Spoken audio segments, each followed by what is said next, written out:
자, 우리가 이제 십계명을 살펴보게 되면 여러분이 십계명의 구조를 이렇게 한번 쭉 보시게 되면 뭐뭐 하지 말라 또 뭐뭐 하라 이런 식으로 되어져 있죠. 자, 예를 들자면 내 부모를 공경하라, 자, 이런 표현이 있죠. 자, 이것은 좀 긍정적이고 좀 적극적인 명령이라 할 것입니다. 그런데 또 그런가 하면 이제 살인하지 말라, 간음하지 말라, 도둑질하지 말라, 그래서 말라로 이렇게 끝나는 그러한 십계명의 말씀이 있습니다. 이것은 좀 부정적이기도 하고 또 소극적이기도 한 명령이다, 이렇게 구분할 수 있겠습니다. 하지만 10가지 계명이 다 긍정적이고 그리고 부정적이며 또 소극적이고 또 적극적인 명령의 의미를 가지고 있다 하는 것을 우리가 기억하시면 되겠습니다. 그래서 오늘 우리가 출애굽기 20장 3절 말씀을 우리가 읽었는데요. 자, 너는 나 외에는 다른 신들을 내게 두지 말라, 이렇게 기록하고 있죠.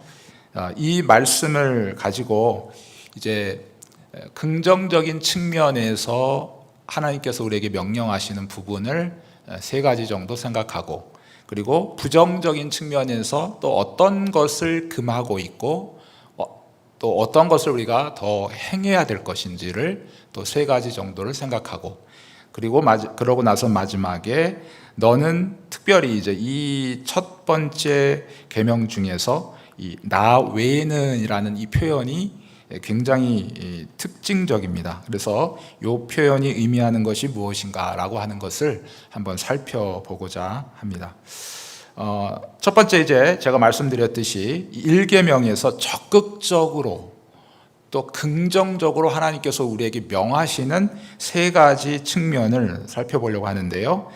첫 번째는 바로 하나님만을 참된 하나님이자 우리의 하나님으로 알아야 된다 하는 것입니다. 그리고 두 번째는 그러한 하나님을 우리가 섬기고 또 인정하며, 그리고 그 하나님만을 합당하게 예배하고 또 영화롭게 해라라고 하는 이 하나님의 명령이 바로 제 1계명에 담겨져 있다 하는 것입니다.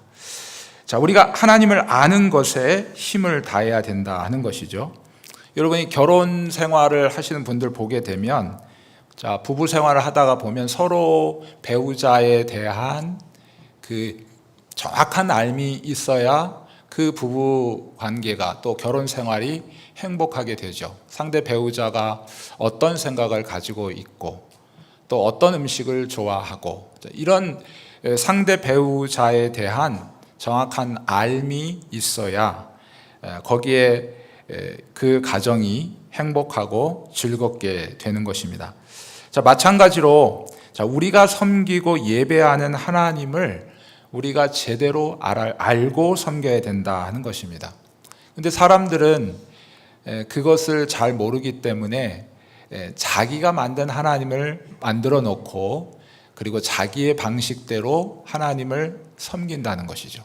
그래서 나는 분명히 하나님께 예배했다고 여겨지지만, 그러나 하나님은 정작 받으실 수 없는 그러한 예배를 드린다 하는 것입니다.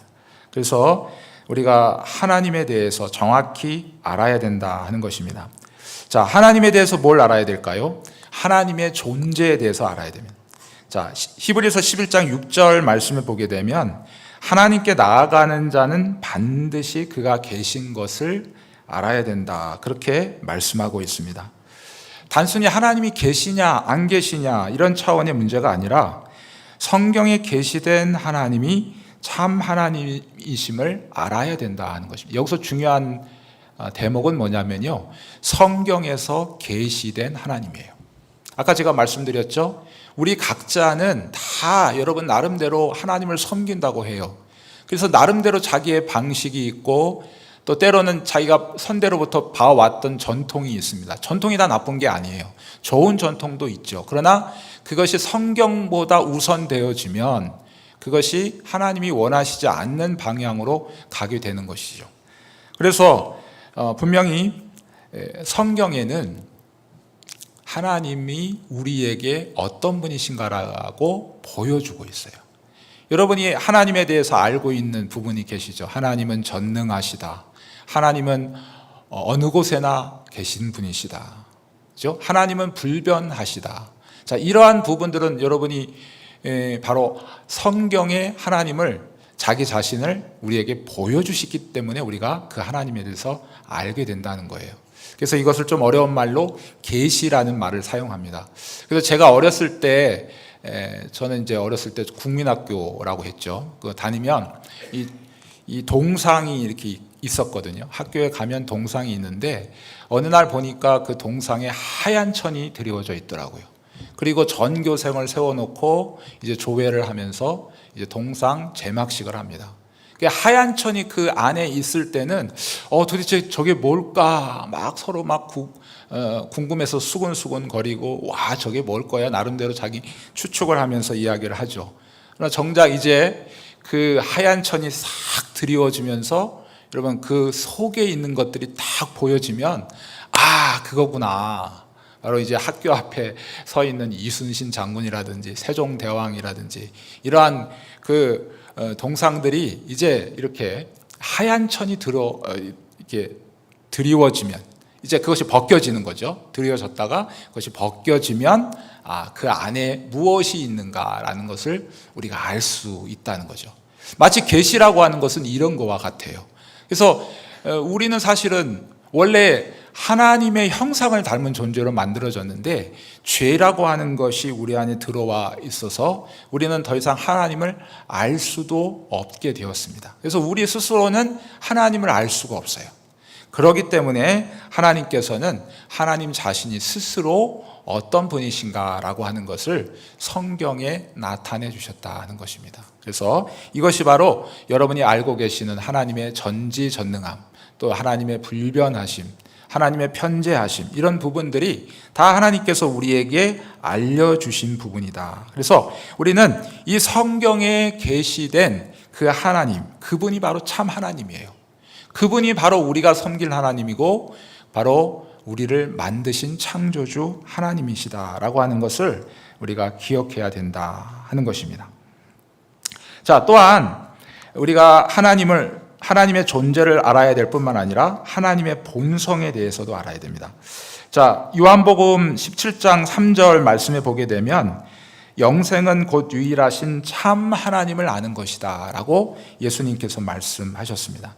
자, 여기서도 제가 반복되어지는 그러한 말씀들은 바로 성경에 자기 자신을 계시한 대로 우리가 알고 그리고 그분을 믿고 섬기는 것, 자, 이것입니다. 이것이 굉장히 중요한 포인트예요. 그래서 이것을 제가 뒤에도 설명하면서 계속 강조하게 될 텐데 반복해서 굉장히 중요한 거죠. 자, 하나님의 본질, 하나님의 본성은 어떤 분으로 성경에 우리에게 계시되었는가? 그것은 유일하신 한 분 하나님이시다 하는 것이죠. 그리고 또 다른 특징이 있는데 그것은 바로 삼위일체 하나님이시다 하는 거죠. 성부와 성자와 성령, 바로 삼위가 각각의 신격을 가지고 인격을 가지고 계시지만 그러나 세 분 하나님이 아니고 한 분 하나님이시다. 그래서 그 성부와 성자와 성령이 갖고 계시는 영광과 그리고 위엄과 권능은 동일하시다라고 하는 이런 아주 독특하고 또 우리의 인간의 머리로는 이해할 수 없는 바로 하나님의 하나님 되심을 바로 성경에서 우리에게 계시해 주고 있다. 그래서 우리는 그 성경이 계시하는 유일하신 하나님 그리고 삼위일체 하나님을 우리가 알고 그리고 그분을 섬겨야 된다 하는 것을 우리에게 가르쳐 주고 있습니다. 자, 제 1계명이 또 말하고 있는 두 번째 적극적인 명령은 하나님을 인정하는 것입니다. 인정하는 것. 자, 이것은 성경에 자신을 알려주신 또 계시하신 대로 한 분이신 하나님이시며 또 성부와 성자와 성령의 삼위로 계시지만 한 분 하나님이시기 때문에 그 영광과 권위가 동등하심을 인정하고 믿는 것, 받아들이는 것이다 하는 것입니다. 또한 하나님의 속성과 관련해서 바로 하나님은 영이심을 우리가 받아들이는 거예요. 자, 하나님은 영이시다라는 표현은 자, 영과 육체, 영의 반대는 육체죠. 육체는 우리 눈에 보이는 것이고 영은 우리 눈에 안 보이는 것이다. 단순한 하나님은 보이지 않는 분이시다라고 얘기하는 것이 아닙니다. 하나님이 영이시다라고 하는 얘기는 바로 하나님께서 온 우주를 만드신 창조주시고, 그리고 그분이 주제이시며 모든 것을 섭리 가운데 다스리시는 분이심을 나타내는 표현이 바로 하나님은 영이시다라고 하는 이 말씀입니다. 그래서 바로 예수님께서 말씀하셨듯이 하나님은 영이시기 때문에 우리가 영과 진리로 예배해야 하고 우리의 모든 일을 경건함과 진실함으로 행해야 된다 하는 것을 성경이 우리에게 가르쳐 주고 있습니다. 또한 하나님의 속성과 관련해서는 바로 하나님의 불변하심을 우리가 믿고 받아들이는 것이죠. 자, 하나님께서 이 불변하신 속성 때문에 우리가 구원을 얻게 되고 또 구원의 확신을 가지고 살아갈 수 있어요. 여러분, 우리의 행위에 따라 하나님께서 자꾸 마음 변하신다면 여러분, 우리는 구원받을 사람이 아무도 없을 겁니다. 처음에 여러분 처음에 봤을 때는 괜찮아 보였는데 시간이 가면 갈수록 저 사람이 형편없어 보이면 그 다음에 그 마음이 변화할 수밖에 없죠. 그것이 인간의 마음이지 않습니까? 그래서 처음에도 좋은 점수를 줬다가도 나중에는 그 사람과 원수가 되어지는 경우가 얼마나 많이 있습니까? 근데 하나님은 그러시지 않는다는 거예요. 하나님은 우리의 행위에 따라 자꾸 마음이 이랬다 저랬다 하시는 분이 아니에요. 하나님은 우리의 모습이 어떠하든지 우리를 그저 사랑하시고 우리를 태초부터 창세조부터 선택해서 하나님의 자녀 삼아주셨다.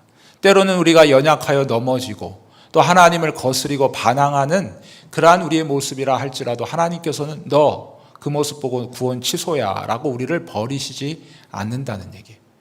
다윗이 고백했던 것처럼 내 부모는 나를 버린다 할지라도 하나님은 절대로 우리를 버리시지 않는다. 때로는 우리의 그 연약함 때문에 우리를 징계하실 수도 있죠. 그 죄에서 돌이키게 하시기 위해서 우리에게 회개를 촉구하실 수도 있습니다. 하지만 우리를 버리시진 않는다. 하나님의 이 변함없으신 이 사랑하심과 우리를 향한 그 사랑이 있기 때문에 우리는 구원을 받고 하나님의 자녀가 되었다라고 하는 사실을 우리가 기억해야 하겠습니다. 뿐만 아니라 하나님은 어디에나 계심을 우리가 인정해야 됩니다. 그래서 우리의 생각은 물론이고 가장 은밀한 것까지도 아시고 계심을 우리가 기억해야 됩니다.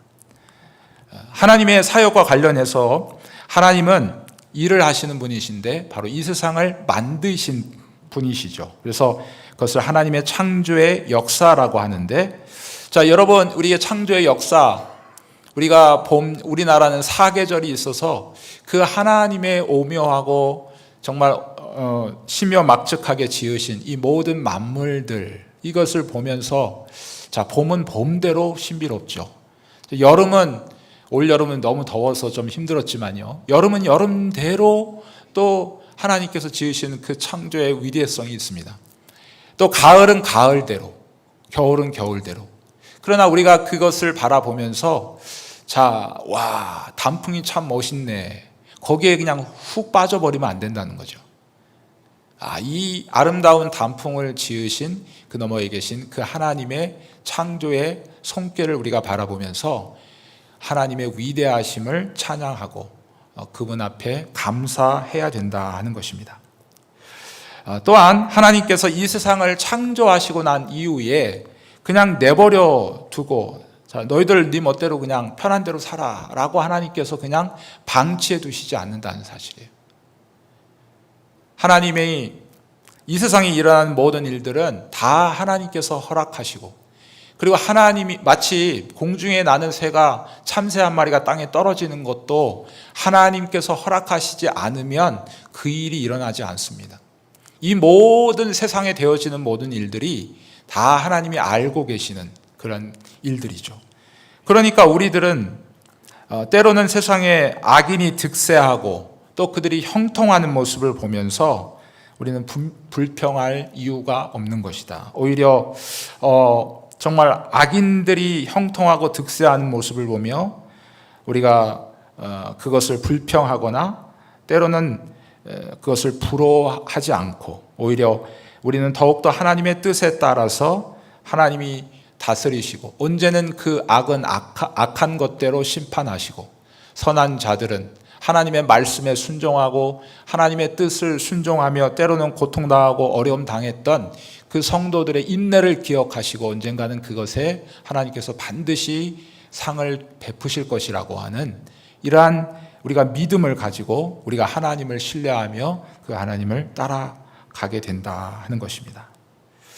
자, 세 번째, 1계명의 적극적인 명령의 세 번째는 이제 바로 하나님을 예배하고 영화롭게 하는 것이다. 이렇게 제가 말씀드렸습니다.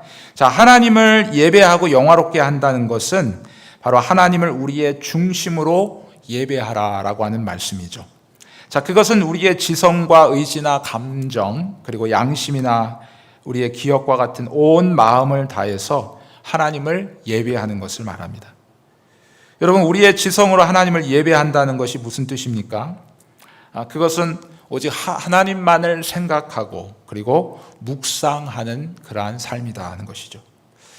자, 시편 4절 말씀에 보게 되면 자, 악인은 그의 교만한 얼굴로 말하기를 자, 여호와께서 감찰하시지 않는다 하며 그의 모든 생각에 하나님이 없다라고 그렇게 여긴다고 합니다. 오늘날 이 세대에 우리가 만나고 있는 많은 사람들,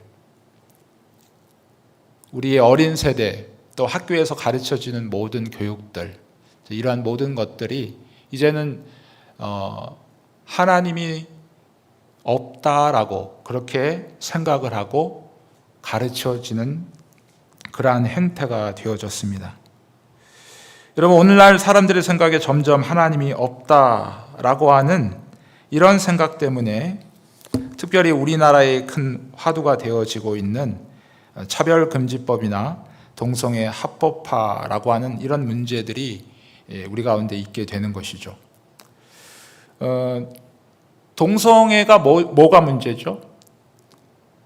기독교인들이 동성애 합법화 절대 안 된다, 그렇게 얘기하면 세상 사람들은 이렇게 말할 수 있을 것입니다. 왜 기독교인들은 단순히 10계명의 제7계명에 해당하는 간음하지 말라라고 하는 부분에 대해서만 이렇게 얘기하는가? 분명히 기독교인들도 때로는 다른 계명을 어기면서 살아가는데 왜 꼭 그 부분에 그렇게 목숨을 거는가? 그렇게 이야기를 합니다. 그러나 이 동성애의 문제는 단순히 7계명 간음하지 말라에 대한 문제가 아니라는 사실이에요. 이것은 한 남자와 한 여자를 만나게 하시고 그리고 결혼을 해서 가정을 이루어서 그리고 경건한 자녀를 낳도록 하게 하신 바로 하나님의 창조의 그 모든 시스템을 거부하고 거스리는 행위이기 때문에 그렇습니다. 여러분, 차별금지법이 무엇이 문제죠? 인간이 차별을 받지 못하는 것. 인간은 누구나 다 고귀한 존재고 하나님의 형상을 닮은 존재이기 때문에 그의 피부 색깔이 어떠하든지 그가 갖고 있는 재산이 어떠하든지 그가 장애인이든지 비장애인이든지 관계없이 그는 서로 존중받아야 되죠. 이것은 맞는 얘기죠. 그러나 이 차별금지법의 핵심은 바로 복음을 전하지 못하게 하는데 그 목적이 있다는 것입니다. 왜 예수만 믿어야 구원에 이르게 되는가? 카톨릭의 교황이 말하듯이 모든 종교는 하나로 통한다, 그렇게 주장하고 있고 WCC의 에큐메니칼 운동도 그러하죠. 예수만 믿어야 구원에 이르는 것이 아니고 모든 종교는 하나이기 때문에 하나로 되어져야 된다. 이 말들. 자, 그래서 결국에는 이제 오직 예수만 전하고 예수를 믿어야만 구원에 이른다는 그 복음을 전하지 말라. 그렇게 전하는 것이 다른 종교에 대한 차별이기 때문에 결국에는 복음을 전하지 못하게 하는. 그러나 예수님께서는 뭐라고 얘기하셔요? 내가 길이요 진리요 생명이라 그렇게 말씀하셨고, 사도행전 4장에서도 하나님께서 예수 외에는 바로 구원을 얻을 만한 다른 이름을 우리에게 주신 일이 없다고 이미 선언하고 계십니다.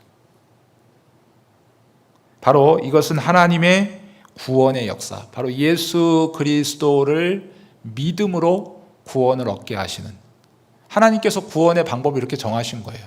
이 구원의 방법을 정면으로 대적하는 행위이다. 동성애 합법화는 하나님의 창조의 역사를 대적하고, 차별금지법은 하나님의 구원의 역사를 정면으로 부정하고 나서는 것이죠. 여러분, 창조와 구원의 역사는 성경 그 자체라고 말할 수 있습니다. 결국 동성애 합법화와 차별금지법은 성경을 부정하고 하나님을 대적하는 악법 중에 악법이 되는 것입니다. 자, 여러분, 서구에 있는, 유럽에 있는, 또 미국을 포함해서 기독교 국가지라고 자처했던 그러한 나라들 보십시오. 이 악법들이 합법화 되어졌습니다. 그래서 그들에게 길거리에 나가서 편안하게 자유롭게 노방전도 할 수 없습니다. 노방전도 하면 이 차별금지법에 걸려서 감옥에 가게 됩니다. 목사는 강단에서 동성애는 죄입니다, 하나님께서 원하시지 않는, 하나님께서 미워하시고 싫어하시는 하나님의 창조의 그 역사를 거스리는 극악한 죄입니다 라고 목사는 강단에서 설교할 수 없습니다. 이것은 여러분 중국이나 공산권, 북한의 얘기가 아닙니다. 자유민주주의라고, 그리고 선진국이라고, 기독교 국가라고 공언했던 이 나라들이 이미 이러한 차별금지법과 동성애가 합법화됨으로 인해서 벌어지는, 지금 현재 벌어지는 일들이라 하는 것이죠. 근데 OECD 국가 중에서 유일하게 위의 두 악법, 차별금지법과 동성애가 합법화되지 않은 나라가 바로 우리나라라고 합니다. 영국이나 스웨덴 같은 기독교의 근간을 둔 나라들은 이미 그 안에 성도들도 많이 있고 교회들도 많이 있지 않습니까? 그랬는데 그들은 이것에 대한 절실함을 느끼지 못했어요. 성도들이 그것에 대한 절실함과 위기감을 느끼지 못했습니다. 우리나라는 기독교 국가인데 어떻게 이런 일이 발생할 수 있을까? 안일하게 대처했던 것이죠. 그런데 어느 순간 자기도 모르게 결국 이러한 법들이 합법화되어지고 교회는 더 이상 전도할 수 없고 올바른 하나님의 말씀을 선포할 수 없는 그러한 지경에까지 이르게 되었다. 그러면서 바로 그 나라의 성도들이 우리나라의 성도들을 향해서 끝까지 이 악법이 통과되지 않도록 지켜달라, 그렇게 간절하게 부탁하는 이야기를 들었습니다. 여러분, 힘을 다해서 이 악법들이 국회에서 통과되지 않도록 우리가 계속해서 힘써 기도해야 하겠습니다. 자, 이제 두 번째 큰 주제인 바로 제1계명이 금지하는 것에 대해서 살펴보려고 합니다. 자, 1계명이 금지하는 죄는 바로 세 가지 정도로 생각할 수 있는데요. 바로 무신론, 또 신성모독, 그리고 우상숭배가 그러합니다.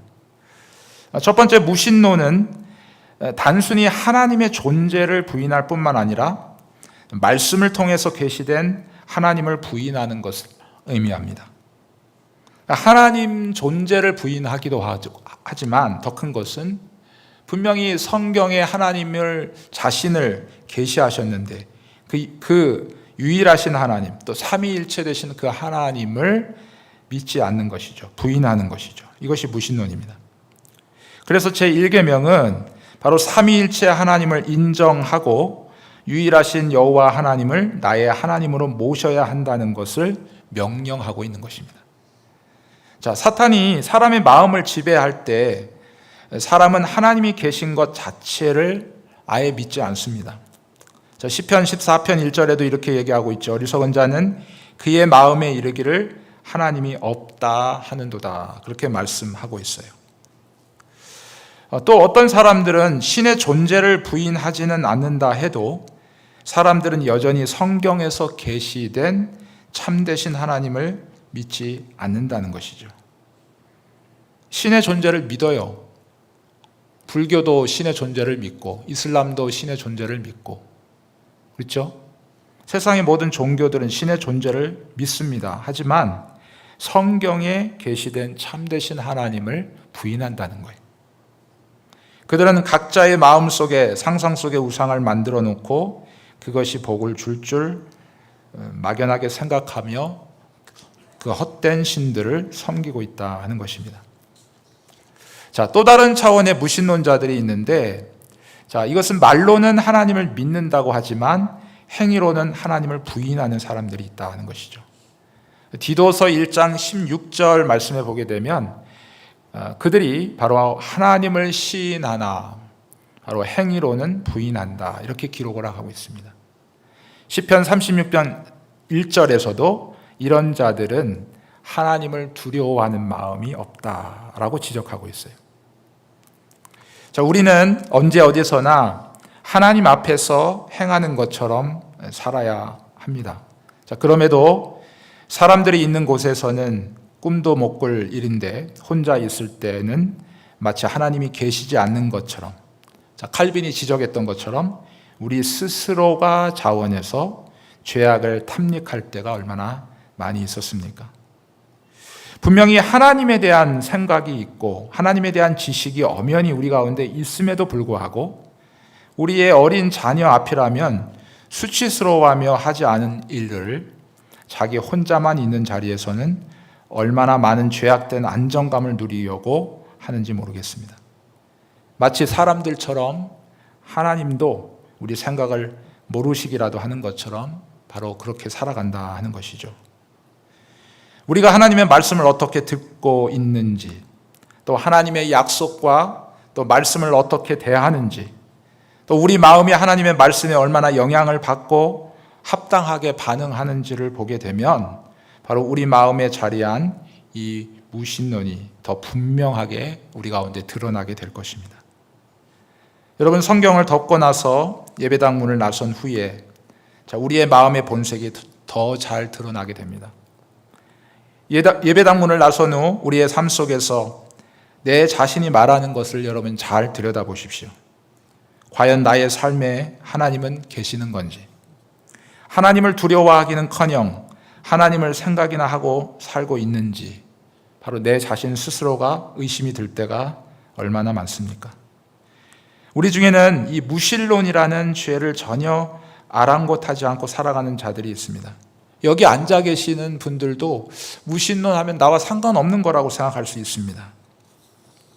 하지만 오늘날 무신론이라는 이 죄가 얼마나 우리 안에도 만연해 있는지 모릅니다. 우리는 겸손한 마음으로 그리스도에게 나아가서 바로 그리스도의 피와 또 성령님을 의지해서 이러한 무신론이 우리를 다스리지 않도록, 또 이 무신론의 죄를 벗어버리도록 하나님의 은혜를 구하는 저와 여러분 되시기를 바라겠습니다. 두 번째는 신성 모독에 대한 부분입니다.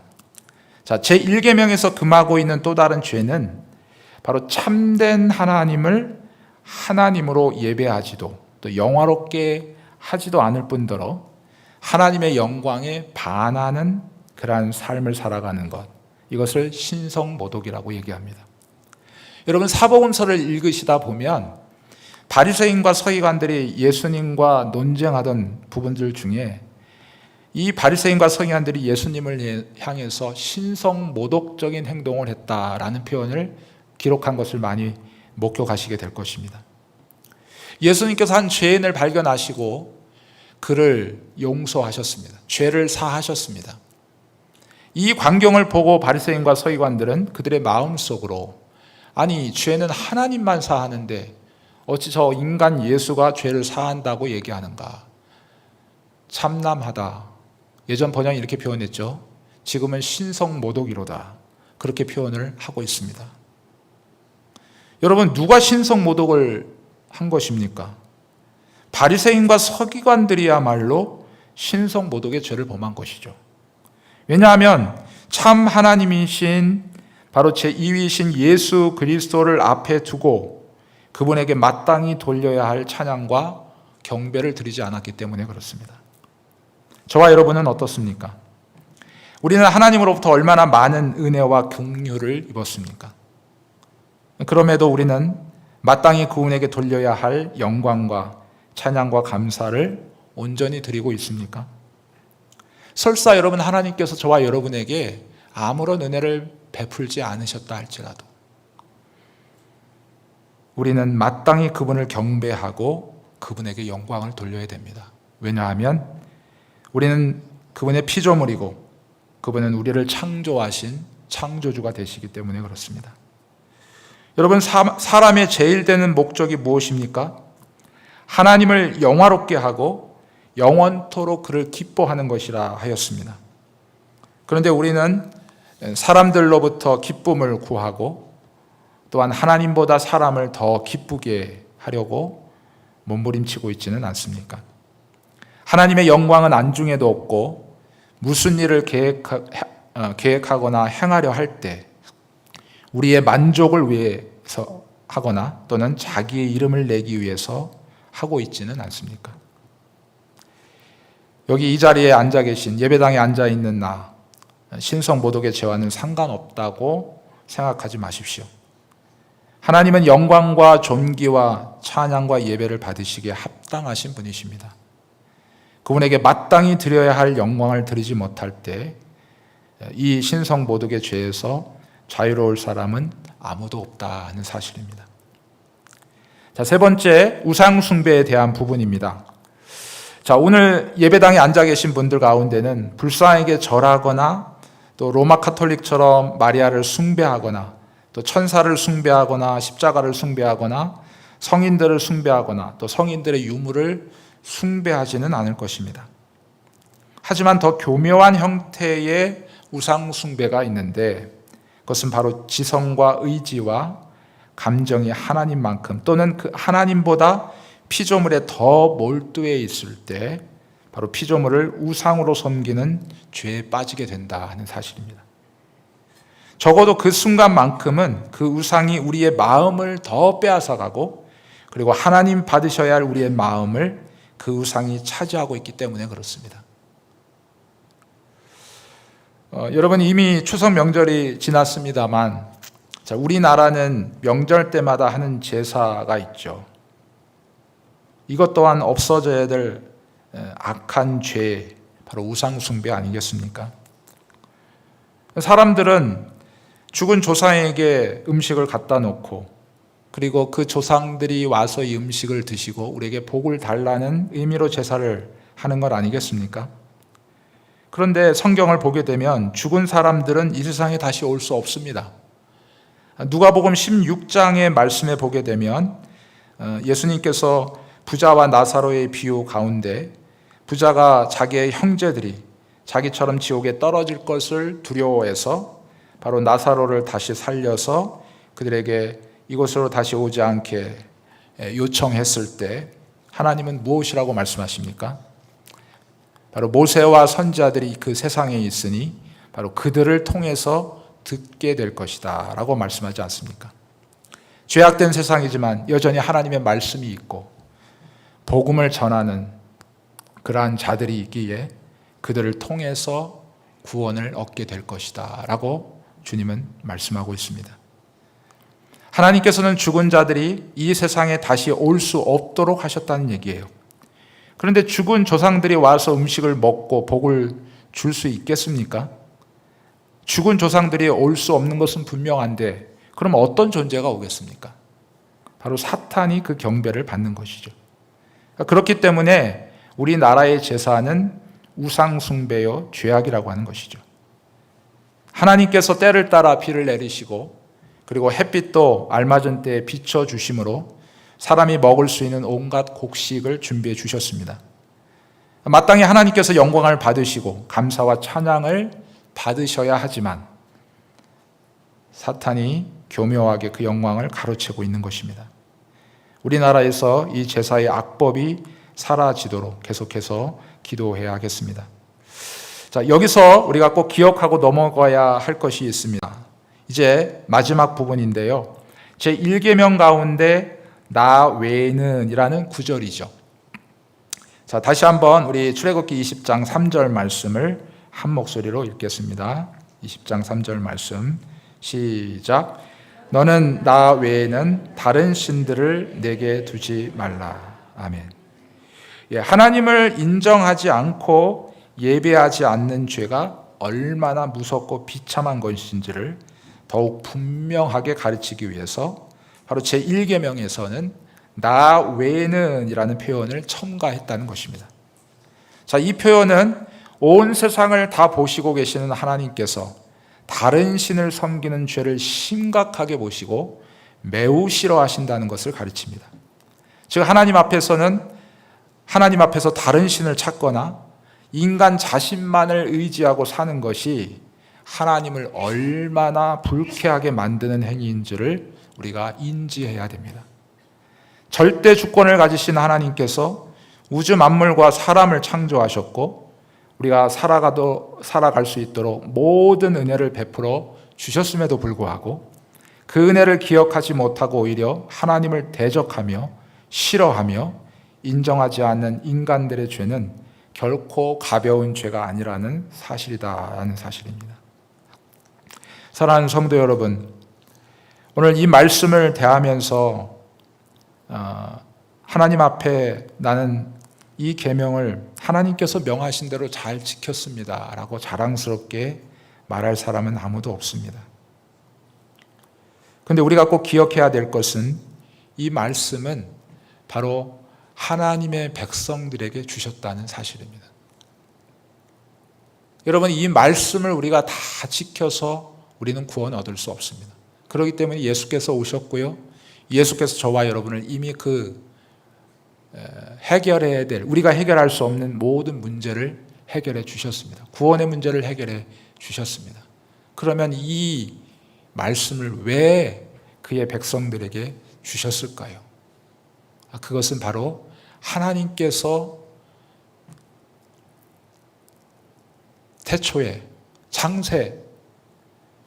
창세기에 소개된 대로 에덴 동산에서 하나님의 말씀을 불순종해서 이미 잃어버렸던 그 하나님의 형상을 다시 회복하고 그리고 하나님처럼 거룩하게 되어 정말 우리를 하나님의 백성이라 하나님의 자녀라고 말씀하셨는데 하나님의 자녀라면 하나님을 닮은 자가 되어야 되지 않겠습니까? 하나님의 백성이라면 하나님의 명령과 하나님의 말씀의 통치하심을 받아야 하는 자들이 되어야 되지 않겠습니까?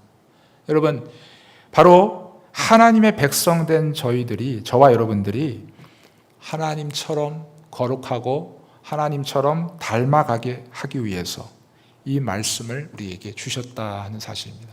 뿐만 아니라 이 말씀을 주신 이유는 이렇게 살아야만 우리가 이 땅에서 뿐만 아니라 영원까지 진정한 기쁨과 행복을 누릴 수 있기 때문에 그렇습니다.